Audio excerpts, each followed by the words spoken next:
దేశంలో మౌలిక వసతుల నిర్మాణాల కోసం చేసే భూసేకరణ విధానంలో మార్పులు చేసే ఆలోచన కేంద్ర ప్రభుత్వానికి లేదని కేబినెట్ సెక్రటరీ సోమనాథన్ అన్నారు.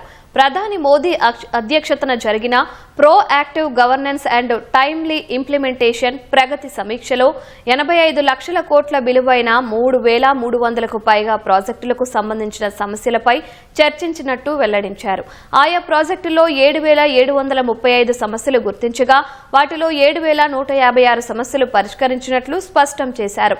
వాటిలో 35% భూసేకరణ, 20% అటవీ, వన్యప్రాణులు, పర్యావరణ సంబంధిత సమస్యలు, 18% వినియోగపు హక్కుకు చెందిన సమస్యలు ఉన్నట్టు సోమనాథన్ వెల్లడించారు. శాంతి భద్రతలు, నిర్మాణ, విద్యుత్, ఆర్థిక ఇబ్బందుల వల్ల మిగిలిన ప్రాజెక్టులు ఆలస్యమైనట్టు తెలిపారు.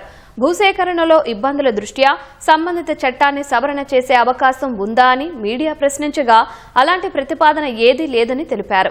ప్రగతి అనేది వివిధ కారణాల వల్ల ఆలస్యమైన ప్రాజెక్టులను వేగవంతం చేయడానికి ఉద్దేశించిన ఒక యంత్రాంగమని సోమనాథ్ తెలిపారు.